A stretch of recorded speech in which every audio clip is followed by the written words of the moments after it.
If I wanted to control you, I wouldn't attack you. I wouldn't influence what you believe is to be true. I wouldn't force you. I'd guide you. I wouldn't silence you. I'd give you a voice that I shaped. The scary part is you'd defend it. You'd argue for it. You'd think the idea was yours. And that's how this works. Because the greatest form of control isn't force, it is influence. Most people don't even realize it is happening to them.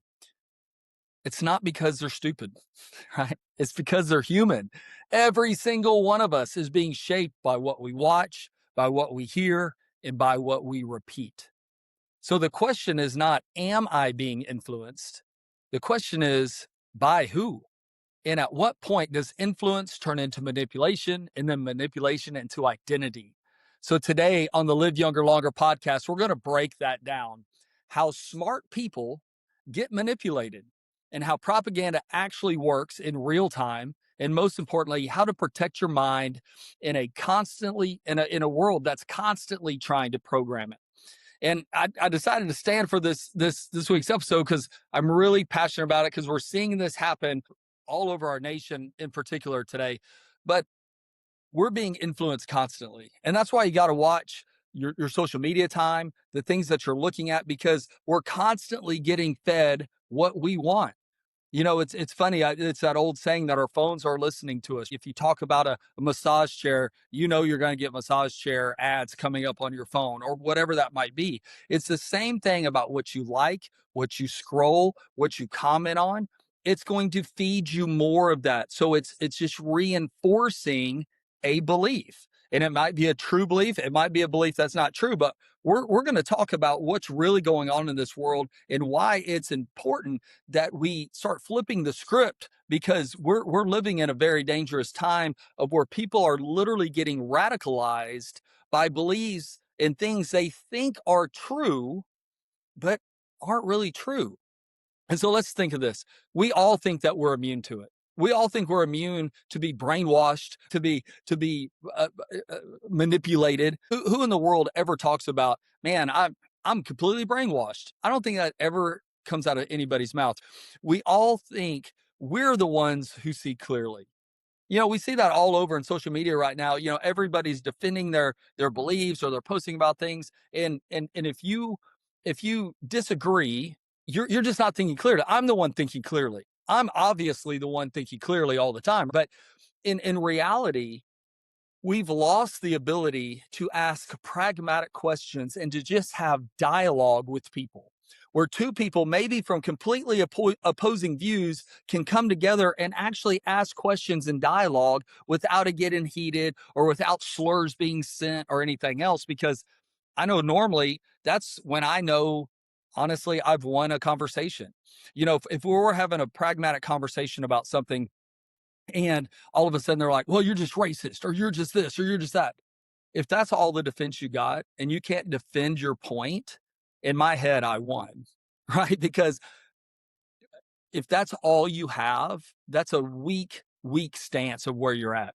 That mindset is exactly what makes people vulnerable. The mindset of thinking we're the ones that see clearly. We're the only ones that see clearly. I don't know what's wrong with all these other yahoos out there, because why don't they see it like I see it? And so deception doesn't feel like deception when you're in it. It feels like clarity. When we're being deceived, we think that we're thinking clearly. We think that our positions are rational. And if you look at so many positions in today's world, if you took all the emotion, all the politics, just everything out of it, and just looked at a radical or a rational solution, or a rational bullet point that's in today's world, it's funny that it feels clear. If in our head we think we're being cleared, so let's break this down and really think about, what is radicalization. So it's not just extremism or politics. It's any belief system that becomes unquestionable. And we see this, I love watching some of these man on the street interviews, because people will come out and they'll say a point about Trump, and if his name's in it, then it's automatically bad, or it's automatically good. There's both sides to this coin. And when you ask like a follow-up question to that, they don't know. Like they don't know. Like there's so many people that are protesting against ICE and they don't even know why they're protesting against ICE. They're protesting against the war. They don't even know why they're protesting against the war. Some people are protesting for the war. They don't know why they're protesting for the war. They think it's clear. It's a belief system that becomes unquestionable. And we see this all the time. You could have the most rational conversation. I think in the State of the Union address, it was perfectly clear when Trump said, let's lay it all down. If you agree with this statement, stand up. That if you're an elected politician in these United States, we should put our citizens before anyone else in the world. Half the crowd rose up and half the crowd sat down. They stayed seated. Now, if you're an elected official and you're a politician who's supposed to be a servant, they forgot that word, a servant of the people, you're elected to represent us. That's why it's the House of Representatives. You're supposed to represent us, the citizens of these United States. That's what the Constitution's all about. The Constitution doesn't cover people that aren't citizens of this United States. And yet you had half of the room that would not even stand up from just a blanket statement that if you're an elected politician, you should look after the American citizens' interests first. Now, I guarantee in their head, they were completely clear about that rationalization. I don't know how, but they were. Right? It doesn't make sense to me. But it happens everywhere, right? It happens in fitness, religion, politics, health trends, right? Social identity. We see it everywhere. You know, it's funny. I am a CrossFit coach and a CrossFit athlete, but you know, there was a a funny saying a long time ago about it being a cult, right? Like it's a cult because if you did CrossFit, everyone knew you did CrossFit. Like that was the way to train. It was the way to do everything. But if you were on a carnivore diet, that is the best all end all. You know, if you're not doing it, you're an idiot. I don't know why you're not doing this is the best thing. If you're a vegan, same thing. Like I can't believe you're eating meat. Like, and it's just unquestionable because so it happens everywhere. Radicalization, it's kind of when curiosity dies and certainty takes over. If you don't have an open mind to even clearly look at another point of view, then you're being radicalized, and we're seeing it to a scary extent. What's going on here in the United States? So let's talk about manipulation and propaganda because the crazy thing is, when Obama was in administration, when he was president, he actually signed into law that it is legal for the media to propagandize its people. Like it's one of the laws that he signed in. That's legal to use the media to manipulate the people, to use propaganda against the citizens.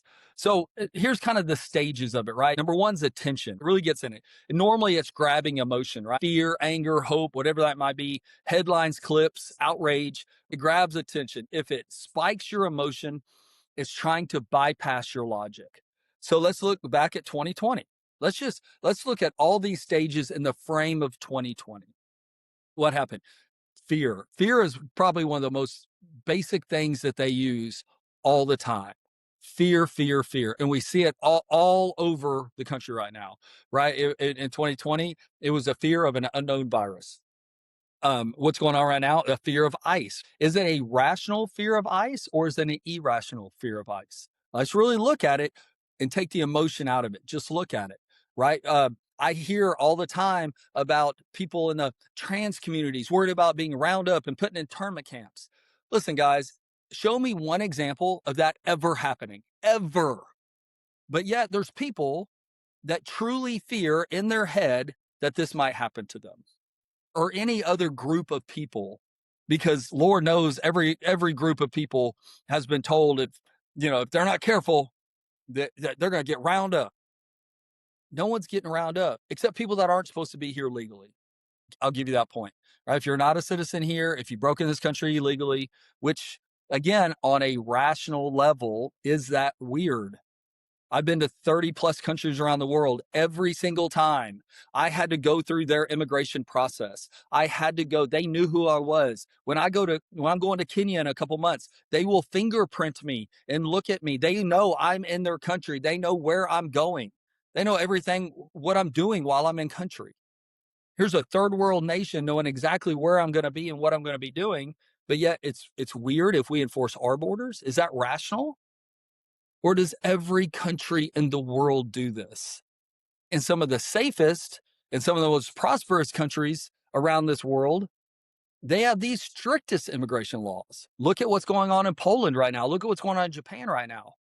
It's pretty amazing what's going on. Now, is that because they're mean? No, they want to preserve their culture and they want to know who's coming into their country.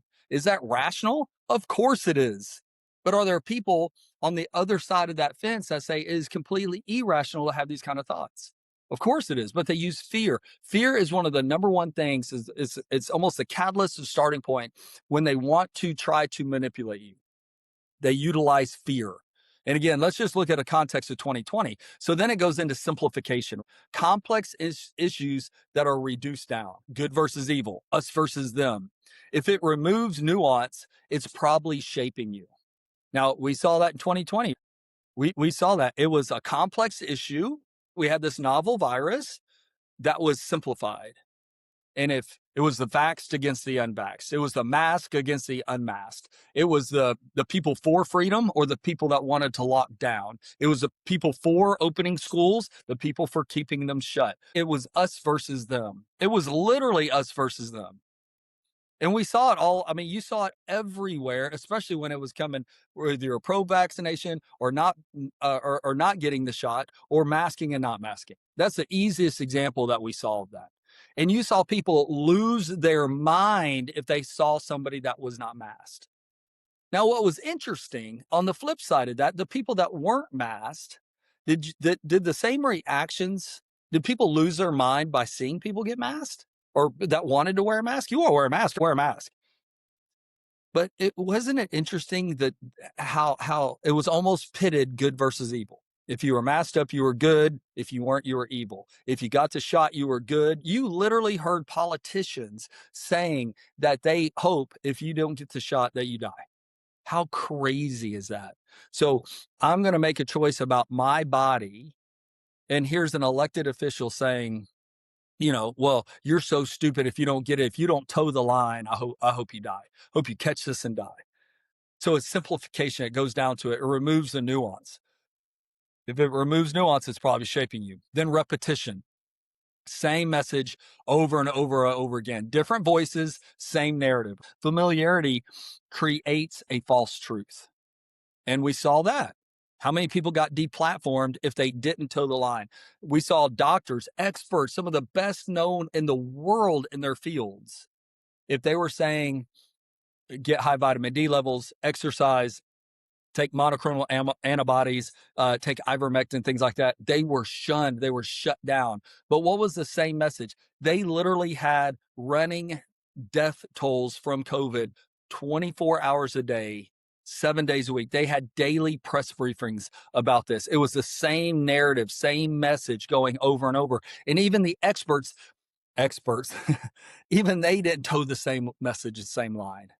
I mean, Fauci himself at the beginning was like, no, you're probably better off not wearing masks. He went from you need to wear 2 or 3. Like, it was crazy, but it kept being repeated over and over. The 6-foot rule. It has all come out that was just a number they made up in their head. There's recordings of them talking about it that have been made public. They said, well, maybe 2 feet, maybe 8 feet. They just came up with it. It made no rational sense. It made no rational sense that if I'm standing up at a restaurant, I'm in danger. But if I sit down at that same restaurant, I'm not. Like, when we look back at it, completely irrational conclusions, but yet people defended it to the death. They were on this point. They were being manipulated. They were being radicalized on these situations. And then social proof. Everyone believes this. Everyone believes the same thing. Influencers, media, peer pressure. Like, we saw that in spades. If you dared spoke out anything against the narrative that was going on in 2020, you were demonized. I mean, people came at you like you had the plague. Like, literally, they thought you had they were just crushing you. And so there was all this social proof out there. Then it goes to identity attachment. It's not just belief, it's really who you are. And we saw that. I'm one of the vaxxed. I'm one of the vaxxed. And disagreeing with it feels like a personal attack. So it goes into where it becomes who you are. The moment that your belief becomes your identity, you stop questioning it. And sadly, we still see people in 2026 by themselves in their own car wearing masks. It's part of their identity. They've literally went that far to where it's part of their identity. Now, does that make any rational sense? No. Right? Now, I understand if you have some pretty serious medical issues or you're going through chemotherapy and you have to be as careful as possible. That's one thing. But I ran across a teenager the other day still wearing a mask. It's become their identity. So here's where it gets really dangerous, because once you're there, you don't think you've been deceived anymore. You think you're awake. The woke movement. You think you're awake and you think you're enlightened and you don't question anything anymore. Again, most things didn't make sense. When I used to train athletes after everything started opening up again, there was athletes that wanted to train CrossFit in a hot CrossFit gym in a mask.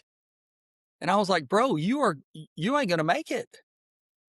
Like, this is not the environment to wear a mask. So if you're that worried about it, why don't you go on that side of the gym and go over there and work out kind of by yourself? Like, just get away from everybody.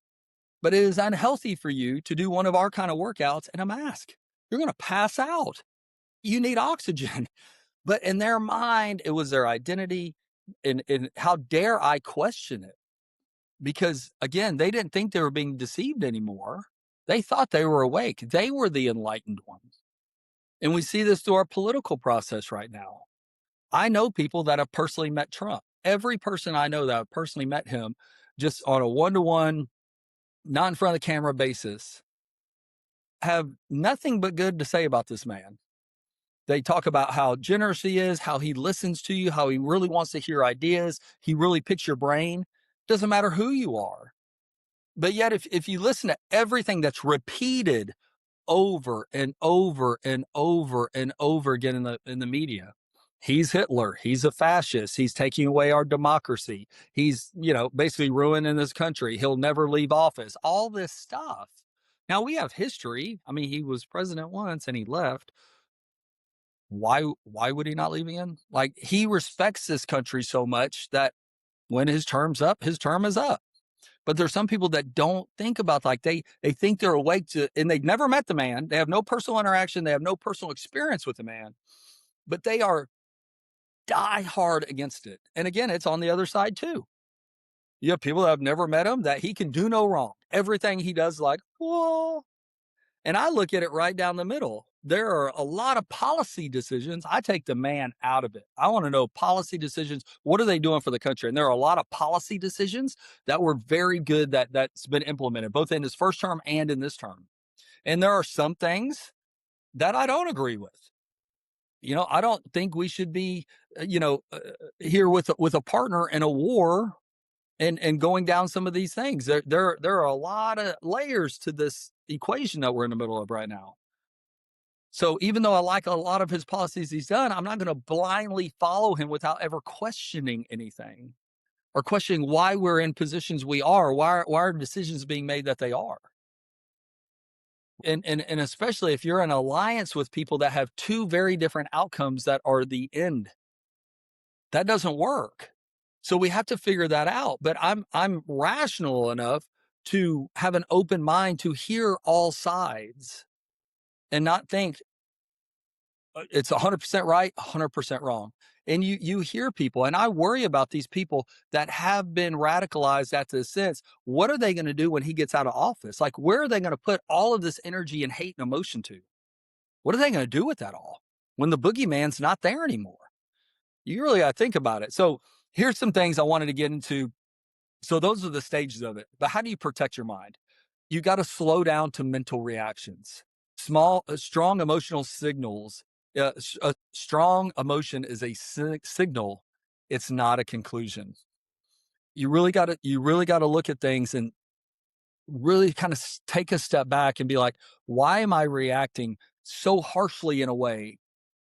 By just, there are people that get angry at the at the mention of Trump's name, just the mention, not anything he's done, just the mention of his name drives people crazy.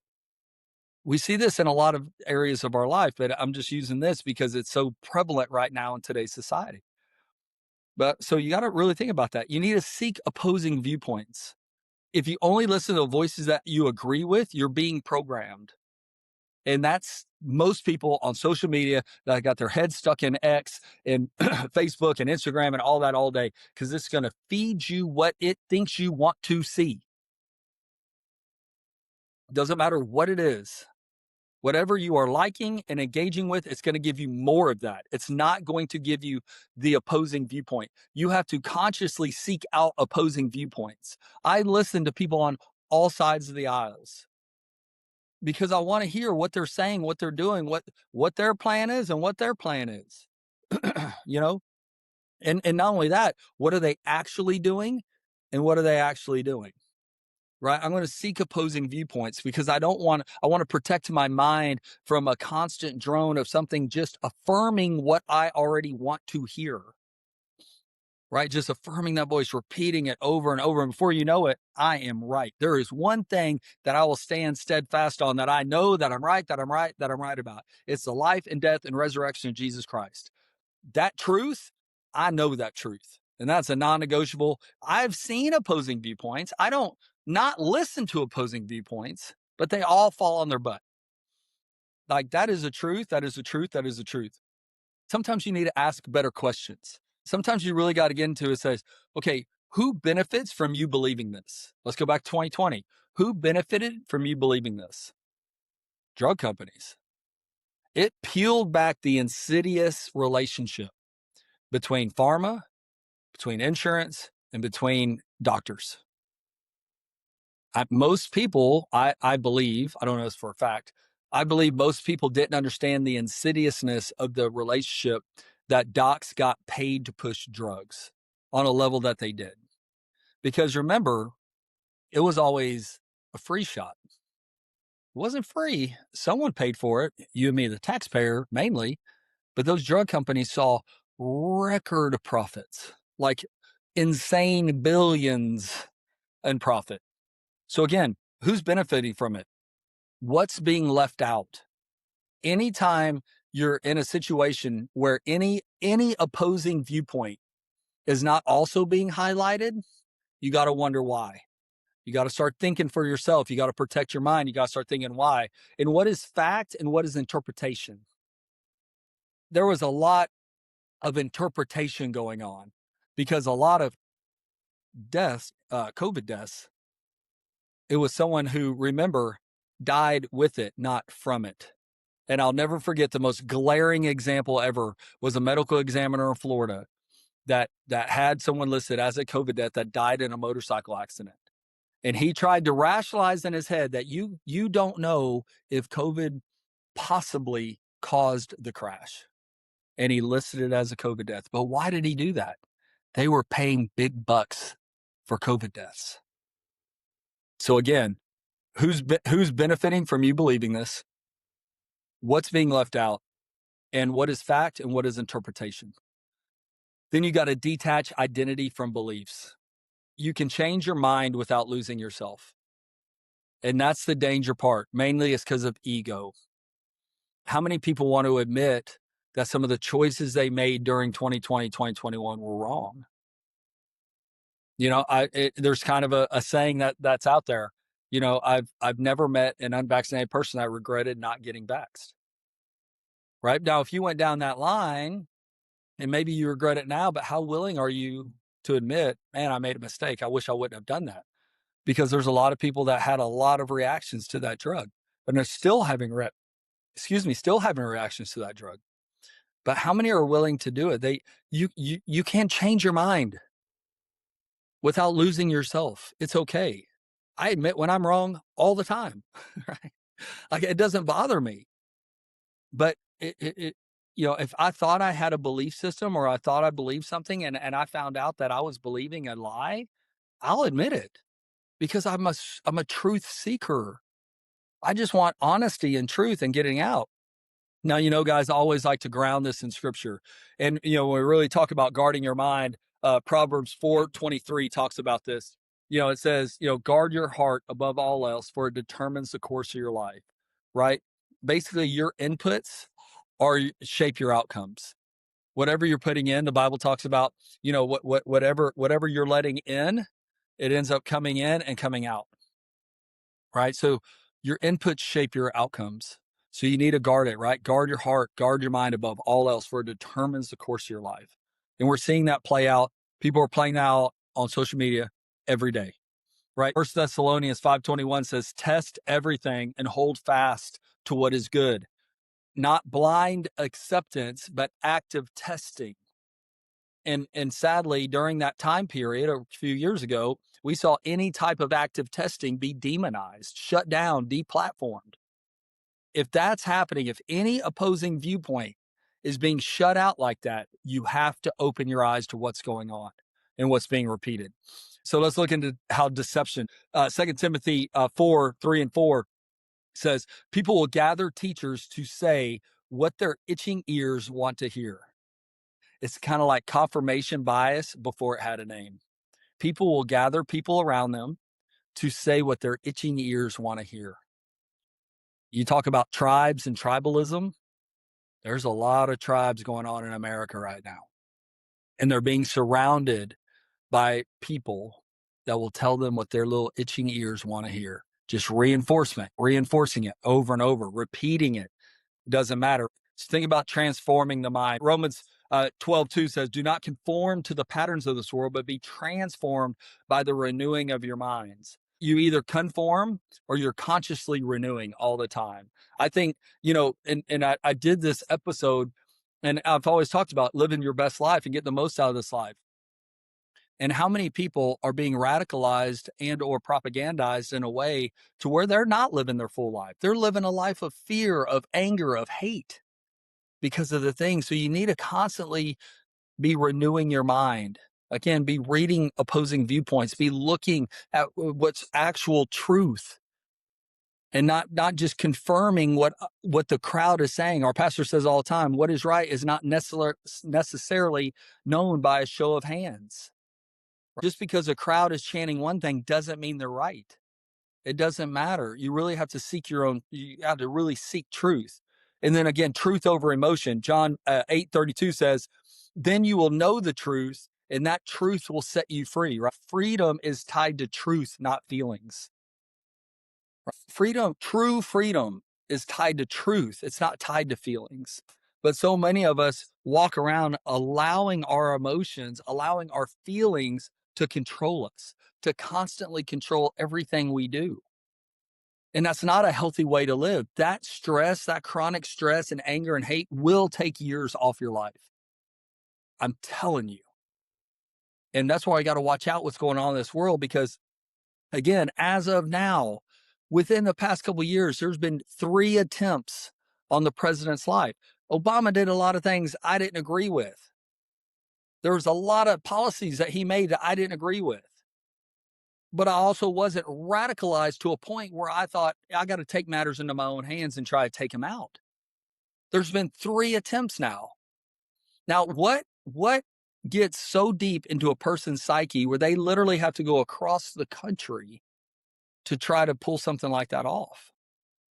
Think about how deep this radicalization and how much this propaganda has just seeped into him at such a deep level. He rationalized it in his own mind that I'm going to travel across the country to try to take a shot. It's a pretty crazy world we're living in right now. And if you ask those people, their thought pattern is completely rational to them. It's that deep. You really got to go. You really got to get to it. So again, guys, as we end, I just want to give you a little bit of a call to action here. You don't drift into truth. You drift into deception. Right, I'm going to do an episode about drifting and the dangers of drifting. We drift into being deceived. We kind of have an idea. We see a couple posts about it, which they'll feed you more posts about it. They'll feed you more posts about it. And then all of a sudden you have a group of people around you that are just continuing to ramp all that up, continuing to encourage, continue to amplify that voice. And before you know it, you've drifted into deception. Again, we saw it in 2020, 2021. How many people were deceived and rationalized in their own head that if I walk into a restaurant, I need to be masked. But if I sit down, I don't need to be masked because I'm eating, because somehow that makes sense. If I'm on an airplane, I have to be masked unless I'm eating, but I'm safe as long as I'm eating. Looking back, no rational human being can say any of that made sense. They drifted into that deception, right? If you don't take ownership of your own mind, guys, somebody else will. You got to take ownership of yourself, of your actions, be 100% responsible, know your purpose, know your values, know your ethics, and stand on them. Know them, because if you don't own your mind, guys, someone else will. So the question isn't, am I being influenced? It's honestly, by who? I choose to want to be influenced by God Almighty and Jesus Christ himself. That's my number one. That's my barometer. That's my baseline. That's who I want to be influenced most about. But then when I look outside of that, who am I being influenced? We're all being influenced by something or someone. And we really have to watch it. Listen, guys, guard your mind like your life depends on it, because it does. I appreciate your time today. If this was of value to you guys, please like and share. Let's help grow this community.